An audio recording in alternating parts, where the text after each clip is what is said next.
Welcome to doctor மைக்லீஸ் music therapy channel. இன்றைய பதிவிலையும் mind set, how to improve the mind set என்ற தலைப்பில் சில செய்திகளை நம்ம பகிர்ந்துக்கலாம். சில பதிவுகளுக்கு இப்படி தான் பார்த்துக்கிட்டு வரோம். இந்த தலைப்பில் தான் செய்திகளை பகிர்ந்துட்டு வரோம்.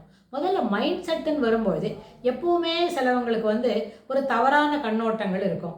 சிலவங்க எல்லாத்தையும் சரியான முறையில் எடுத்துப்பாங்க. அதனால் பிடிக்கிறத செய்யறத காட்டிலும் சரியான இதை செய்யணும் அப்படின்றத ஒரு பழக்க வழக்கத்தை, அதுபோல் ஒரு பழக்கத்தை நம்ம மேற்கொண்டு தொடர்ந்து கடைபிடித்து வந்தமான எப்போவுமே என்ன இருக்கும், மைண்ட் செட் கிளியராக இருக்கிறதுக்கு வாய்ப்பு உண்டு. ஆனால் இதை எப்படி பழகிக்கிறது அப்படின்னா, முதல்ல நம்ம செல்ஃப் டாக் அப்படின்னு நம்ம ஒரு சின்ன பழக்கத்தை ஏற்படுத்திக்கணும். அது நெகட்டிவ் தாட்ஸ் இருக்கு இல்லையா, நெகட்டிவ் தாட்ஸை சேலஞ்ச் பண்ணுற மாதிரி இருக்கணும். அப்படி தான் போகுது. ஒருத்தருக்கு எல்லாமே நெகட்டிவாக இருக்குது, அப்புறம் ஒன்று மாற்றி ஒன்று சரியாக இருக்கா தோணுறது. இது ஓணும்னு சொல்லி முயற்சி பண்ணுவாங்க.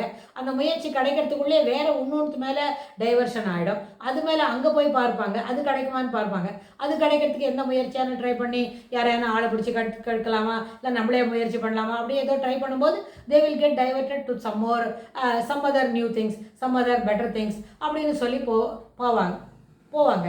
இதுக்கு அது என்ன ஆகும், பெட்டர் திங்ஸ் இருக்குது அப்படின்றத பார்த்துக்கிட்டே இருந்தால் தே கேனாட் அட்டைன் எனிதிங். எந்த நேரத்துலையும் எதுவுமே கரெக்டான செய்தியை அவங்களால ஒரு அணுகி புரிந்துக்கிட்டு சொல்லவே முடியாது அப்படின்ற ஒரு நிலைமையில் இருப்பாங்க. எப்போவுமே ஒரு வேவரிங் மைண்டு இருக்கும். வேவரிங் மைண்ட் இருக்கிற ஒரு மைண்ட் செட்டாக இருந்தால் அவங்களால எதை அறுதிட்டு பேச முடியும், எந்த செய்தியில் அவங்க உறுதியாக இருக்க முடியும்? ரெண்டுமே முடியாது. இப்படியும் செய்ய முடியாது, அப்படியும் செய்ய முடியாது. அதனால என்ன நடக்கும்னு கேட்டால், ஒரு நாளும் அவங்க என்ன பண்ணோம், ஒரு ஃபியூ மினிட்ஸ் செலவாக்கி ஒரு 10 to 15 மினிட்ஸ் செலவு பண்ணி நம்மளுக்கு எவ்வளோ நெகட்டிவ் தாட்ஸ் இருக்குது, எந்த நெகட்டிவ்லேருந்து நம்ம வெளியில் வரணும் அப்படின்னு செல்ஃப் அசஸ்மெண்ட்டை அடிக்கடி அவங்க பண்ண வேண்டி வரும். ஆனால் இது நம்ம ஒரு பொதுவான கருத்துக்களை முன்வைக்கிறோம்.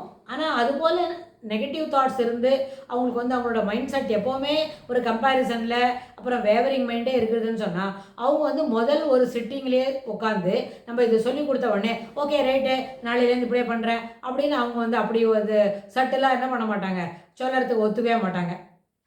முதல்ல அப்படிலாம் இல்லவே இல்லை, நான் செய்கிறது ரொம்ப சரியாகும், என்னை போல் இவ்வளோ ஸ்ட்ரெயிட் ஃபார்வர்டு யாருமே இல்லை அப்படின்னு தான் அவங்க பேசுவாங்க. Because they doesn't want to accept their faults, they doesn't want to accept their negative sense of mind. அது அவங்களுக்கு இருக்குதுன்னே முதல்ல ஒத்துக்க மாட்டாங்க. அதுபோல் ரெண்டு பேருக்கு நடுவில் பேசும்பொழுது ரொம்ப இந்த போனையும் பாலை குடிக்குமா, இதுக்கு நடக்கக்கூட தெரியுமா அப்படின்ற போல் என்ன பண்ணுவாங்க, ஒரு அந்த ஃபேஸ் ரிசம்பிளன்ஸே மாற்றிக்கிட்டு ரொம்ப இன்னசென்ட்டாக இருக்க மாதிரி காட்டிப்பாங்க. ஆனால் உண்மையில் அந்த மாதிரி நெகட்டிவ் மைண்ட் செட் இருக்குது. மைண்ட் செட்டில் அவங்களோட ஆட்டிடியூடில் அதில் எல்லாத்துலேயுமே என்ன இருக்குது, நெகட்டிவ்னஸ் இருக்குது. ஜெலஸ் என்விலாம் அவங்க வளர்த்துக்கிறாங்கன்னு சொன்னால் அவங்கள போல் ஒரு செயற்கையாக பேசுகிறவங்கள நம்ம வேறு எங்கேயுமே பார்க்க முடியாது. ஆனால் நம்ம என்ன சொல்கிறோம், நம்ம சேனலில் என்ன பேசிக்கிட்டு இருக்கோம், எப்போவுமே speak positive, approach towards the positive, always speak the require the, என்ன தேவையோ அதை மட்டும் பேசுங்க, அதுபோல் உங்களோட நடை உடை பாவனைகளை மாற்றுங்க அப்படின்னு நம்ம சொல்லிக்கிட்டுறோம். அதனால் நம்ம என்ன செய்ய முடியாது, அந்த நெகட்டிவ் ஆட்டிடியூட் எப்படி இருக்குன்றதை பற்றி நம்ம இங்கே நேரேட் பண்ணவே முடியாது. ஆனால் அவங்களுக்கு உள்ளுக்குள்ள அவங்களோட தாட் ப்ராசஸில் எப்போவுமே ஒரு கம்பேரிசன் பண்ணி கொடுக்குற அதுபோல் ஒரு மைண்டு, இல்லை வேவரிங் மைண்டு, அப்புறம் எப்போவுமே அவங்க சௌரியத்துக்கு மட்டும் செய்யணும்னு நினைப்பாங்க. பரோபகாரார்த்தம் இதம் சரீரம் அந்த வார்த்தையும் அவங்களுக்கு மனசில் வராது. அப்புறம் எப்போவுமே செய் நன்றி இருக்கே, அது அவங்கள்ட்ட இருக்க கிராட்டிடியூட் அப்படின்றத அவங்க வளர்த்துக்கவே மாட்டாங்க. சில பதிவுகளுக்கு முன்னாடி நம்ம சொன்னோம், மைண்ட் செட்டில் இப்போ ஒரு கிளாரிட்டி வரணும்னா whatever the smallest thing you are having, அதுக்கு you should be showing your gratitude. இது கூட இல்லாதவங்க இருப்பாங்க இல்லையா, அதனால் அந்த கிராட்டிடியூடை வெளியில் காட்டணும். நம்மளோட தேங்க்ஸ் சொல்கிறோம் இல்லையா, அந்த நன்றி விசுவாசத்தை காட்டக்கூடிய ஒரு பழக்கத்தை வளர்த்துட்டா கூட நம்மளோட மைண்ட் செட்டு சிறப்பாக மாறுவதற்கு அது ஒரு சேனலைசிங், அது ஒரு சேனல் மாதிரி அமையறதுக்கு வாய்ப்பு உண்டு, அது ஒரு வழியாக அமையும். ஆனால் அந்த கிராட்டிடியூட் இருக்காது இல்லையா, அவங்களுக்கு இந்த மாதிரி மைண்ட் செட் இருந்தால் that is applicable to male and female ரெண்டு பேருக்கும். ஒரு மேலுக்கும் அப்படி ஒரு கிராட்டிடியூட் இல்லாத ஒரு மைண்ட் செட் இருக்கும், ஃபீமேலுக்கும் அப்படி இருக்கும். சிலவங்களுக்கு இதில் ஆண் பெண் வித்தியாசம் இருக்கா, is there any gender difference அப்படிலாம் கேட்பாங்க. No there are individual differences in exhibiting the negative mindset in front of others அதில் வர டிஃபரன்சஸ் இருக்குமே தவிர, ஆனால் நெகட்டிவ் மைண்ட் செட்டை எக்ஸ்பிரஸ் பண்ணுறதுக்கு என்ன பண்ணாது, மேல் ஃபீமேல் டிஃப்ரென்ஸ் இல்லை, எல்லாரும் ஒரே மாதிரி தான் அந்த மைண்ட் செட்டை வளர்த்துக்கிறது தான். இதில் என்ன ஏன் இப்படி வந்திருக்கு அப்படின்னு கேட்டால், இதில் வந்து திஸ் இஸ் நாட் இன்பார்ன் ஜெனட்டிக்ஸில் இருக்கிறது இல்லை, rather it is being learnt in the early childhood, late child. ஒரு 10 வயசுக்குள்ள இதுபோல் ஒரு பழக்கத்தை அவங்க என்ன பண்ணியிருப்பாங்க, வளர்த்துக்கிட்டு இருப்பாங்க. That has not been corrected in the early stages, so it continue to prevail over the period, it gets strengthened. அதுதான் அங்கே நடக்கிற விஷயம்.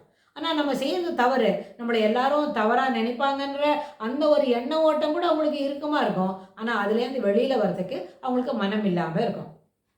எப்படி வெளியில் வருது, கடவுளாக பார்த்து அவங்களுக்கு நல்ல புத்தி கொடுத்து, இவங்களா பார்த்து தன்னை திருந்திக்கணும்னு சுவாமிகிட்ட இடைவிடாமல் பிரார்த்தனை பண்ணினா ஒருவேளை அது நடக்கிறதுக்கு வாய்ப்பு இருக்கும். ஆனால் நாள் ஆக, தட் இஸ் இப்போ எப்போ அவங்க 10 வயசில் திருத்திக்கல, அடலசன்ஸ் தாண்டி இப்போ அடல்ஹுட், அப்படியே அடல்ட்ஹுட் தாண்டி இப்படி போயிட்டே இருக்கிறாங்கன்னு சொன்னால் ஓவர் த பீரியட் அது இன்னும் என்ன ஆகும், நாள் ஆக ஆக இன்னும் கொஞ்சம் நெகட்டிவ் சென்ஸ் இருக்கே, அந்த percentage of exhibiting negative mindset அது இன்னும் கொஞ்சம் அதிகமாக தான் ஆகுமே தவிர அது குறையறதுக்கு வாய்ப்பே இல்லை. எப்போவோ குறையும். எல்லாரோடையும் நெகட்டிவ் மைண்ட் செட் காட்டிட்டு அவங்கவுங்க மனசு வருத்தப்பட்டுக்கிட்டு முடிஞ்சிட்டு போன பிறகு இவங்களுக்கு எப்பயோ 75வது வயசில் பாசிட்டிவ் மைண்ட் செட் வரும்னா who will be benefited by that? Even the same person we are showing all these years negative set காமிச்சாங்களே அவங்களுக்கு கூட அது பெனிஃபிஷியலாக இருக்காது. அவங்களுக்கு கித்தன் கிண்ணு இருந்தால் அவங்களும் அவங்கள விட்டுட்டு போவாங்க. பிள்ளைங்கள ஆஃப் ஸ்ப்ரிங் இருந்தால் இந்த அண்ணன் இவங்க சரியே இல்லை அப்படின்னு சொல்லிட்டு அவங்களும் நகர்ந்து போயிடுவாங்க. So these things are possible. அதனால் எப்போவுமே செல்ஃப் சென்டர்டாக இருக்கிற மைண்ட் செட்டிலேருந்து என்ன எல்லாருக்கும் சேர்ந்து இது நம்ம ஒரு முயற்சி செய்யணும் அப்படின்றத இருக்கணும். அப்போ அவங்க எப்போவுமே செல்ஃபிஷாக பயன்படுத்திக்கிறாங்க அப்படின்னா அவங்களுக்கு அதுக்கு குறைபாடு உள்ளது, அவங்க எதிர்பார்க்கறதுக்கு குறைபாடு உள்ளது எதையுமே அவங்களால கண்ணை திறந்து கூட பார்க்க முடியாது. பார்த்த பிறகு தான் அது எப்படி இருக்குன்னு தெரிஞ்சுக்கணும், அதிலோட பழகணும், அதுக்கப்புறம் அதை வந்து என்ன பண்ணணும், அக்செப்ட் பண்ணிக்கணும், we should come along with them அப்படிலாம் தோணும். நோ நோ நோ, அவங்க வந்து என்ன பண்ண மாட்டாங்க, கண்ணை திறந்து அதை பார்க்கறதுக்கு கூட ஒத்துக்க மாட்டாங்க. ஸோ அந்த மனப்பான்மையில் அவங்க இருக்கிறதுனால அந்த மைண்ட் செட் இருக்கே அதை வந்து அவங்க மாற்றிக்கிறதுக்கு ரொம்ப கஷ்டப்படுவாங்க. They are unable to come out of it. அப்படி ஒரே ஒரு நாளைக்கு நம்ம எல்லாரும் கோடு பண்ணி அவங்கள அப்படி சொன்னாக்கா அன்றைக்கி ஒரு பொழுது மட்டும் இருப்பாங்க, அடுத்த நாள்லேருந்து ரொம்ப கோவம் அதிகமாகும், ரொம்ப அவங்களோட அந்த சத்தமாக பேசி ரிட்ரோட் பண்ணுறாங்களே அந்த பிஹேவியர் இன்னும் கொஞ்சம் அதிக அளவில் ஆகும். ஆனால் இதுக்கு என்ன பண்ணலாம், சில பிஹேவியர் மாடிஃபிகேஷன் டெக்னிக்ஸ்லாம் சொல்லி கொடுக்கலாம்.